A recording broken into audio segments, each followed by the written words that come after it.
गावाना बापी के घरे रोज जवानी मोरा पानी बिना जरे होते आधी रात गरम हम पहरा करे सच कहतारी सीला जीत खिया के कबल खिया के सीला जीत खिया के राजा के अपना खड़ा करे।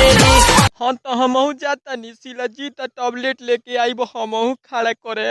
अरे साला छठ आ गइल, कोनो गाना सुनाओ रे। छठी मैया भूखली जीवतिया भैंसा पारा बिया।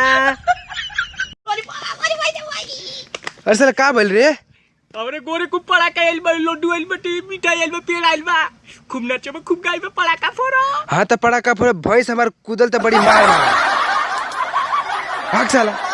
जय जय कैले बारू फलो न लिहलू भूल गलू धूप अगरबत्ती न लिहलू अइलू त मेलावा कई के जा मैया के आरती उतारी के जा सथवो में दर्शन कई के जा लड्डू प्रसादी ले के जा।